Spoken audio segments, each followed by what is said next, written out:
Speak Prosodire, Slow. Assalamualaikum warahmatullahi wabarakatuh. Saudara-saudari yang dirahmati Allah. Semoga hari ini kita semua dalam lindungan Allah Ta'ala dan diberikan keberkahan dalam setiap langkah kehidupan. Alhamdulillah, kita masih diberi kesempatan untuk saling berbagi ilmu dan meningkatkan keimanan dalam ruang yang penuh berkah ini. Hari ini, saya ingin berbicara tentang sesuatu yang mungkin sering kita lupakan dalam kesibukan dunia, kekuatan doa kuno yang bisa membuka pintu rezeki dan peluang bisnis baru. Sebagai umat Islam di Indonesia, kita memiliki warisan spiritual yang sangat kaya. Warisan yang telah diturunkan dari generasi ke generasi, dari para ulama dan wali yang telah mendahului kita. Pernahkah Anda merasa seolah-olah pintu rezeki tertutup rapat? Usaha sudah maksimal, ikhtiar tidak pernah berhenti, tapi hasilnya masih belum sesuai harapan? Atau mungkin Anda sedang mencari jalan baru dalam karir dan bisnis, tapi selalu saja ada hambatan yang menghadang? Mungkin Anda merasa sudah berada di jalan buntu dan tidak tahu harus melangkah kemana.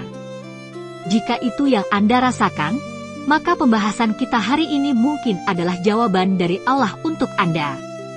Di tengah dunia yang semakin materialistis, kita kadang lupa bahwa ruh dari setiap kesuksesan bisnis dan karir seorang muslim adalah keberkahan dari Allah Ta'ala.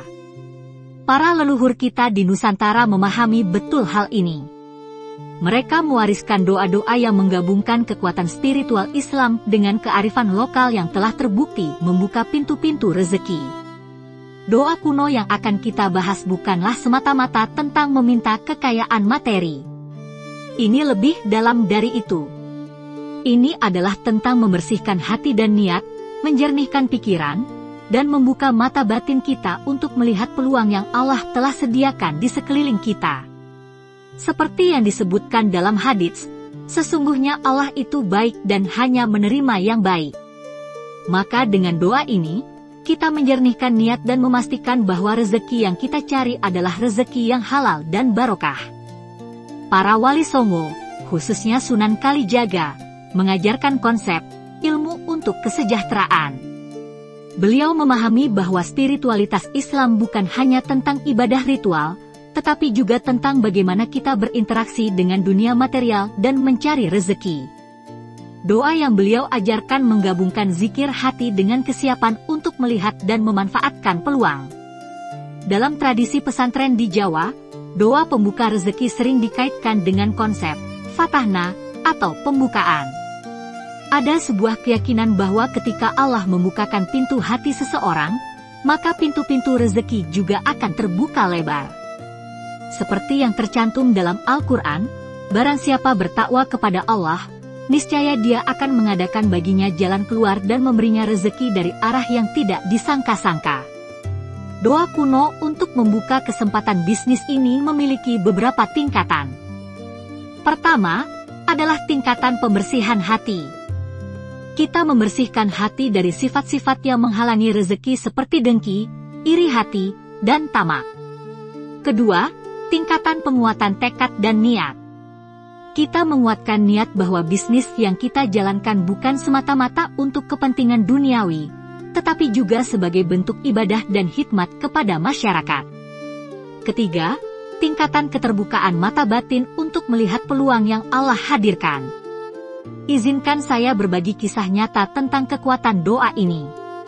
Ada seorang pedagang kecil di Yogyakarta bernama Pak Ahmad. Usahanya hanya sebuah warung sederhana yang menjual makanan tradisional. Setiap hari, sebelum membuka warungnya, Pak Ahmad selalu membaca doa pembuka rezeki yang diajarkan kakeknya, seorang santri dari pesantren terkenal di Jombang. Suatu hari, seorang turis asing mampir ke warungnya dan sangat menyukai masakan Pak Ahmad.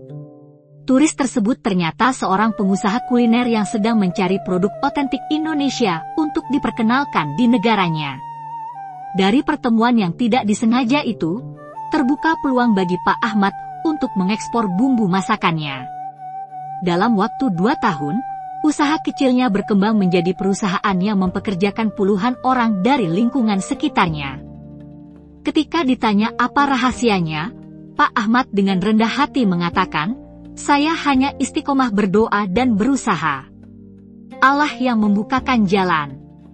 Inilah kekuatan doa kuno yang mungkin sudah mulai kita lupakan. Doa yang menggabungkan keyakinan kepada Allah dengan ketekunan dalam berusaha. Mari kita bersama-sama mengamalkan doa pembuka rezeki ini.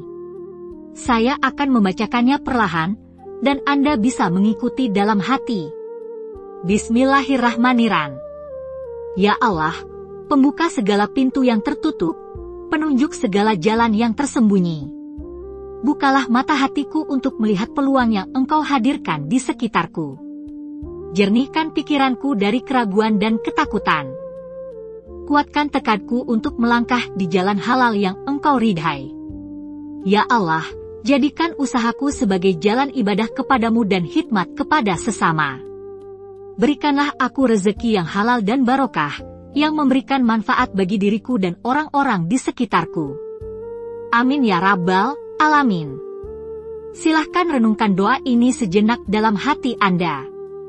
Rasakan kekuatannya meresap ke dalam jiwa. Saudara-saudari yang dirahmati Allah, doa ini perlu diamalkan dengan istiqomah, tidak hanya sekali dua kali. Konsistensi adalah kunci. Bacalah setelah sholat fardu, khususnya setelah sholat subuh dan maghrib. Tambahkan juga dengan doa-doa ma'thur dari Rasulullah Shallallahu Alaihi Wasallam seperti doa sapu jagat dan doa memohon keberkahan rezeki. Namun perlu diingat, doa tanpa usaha adalah sia-sia. Setelah berdoa, kita harus membuka mata lebar-lebar, melihat peluang di sekitar kita, dan berani mengambil langkah. Sebagaimana kata pepatah Arab, bertawakallah kepada Allah, tapi ikatlah untamu. Peluang emas mungkin ada di depan mata kita saat ini. Bisa jadi itu adalah pengembangan bisnis yang sudah ada, atau mungkin bidang baru yang belum pernah kita jajaki.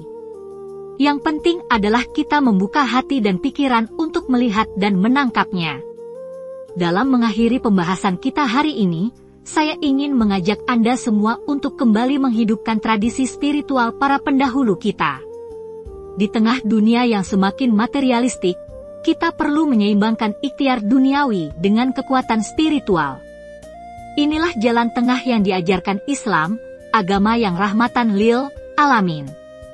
Semoga Allah Ta'ala membukakan pintu-pintu rezeki untuk kita semua, memberikan keberkahan dalam setiap usaha, dan menjadikan bisnis kita sebagai sarana untuk mendekatkan diri kepadanya dan berbuat baik kepada sesama. Amin ya Rabbal Alamin. Saya berharap pembahasan ini bermanfaat untuk Anda. Jika ada pertanyaan atau pengalaman yang ingin dibagikan, silahkan tulis di kolom komentar.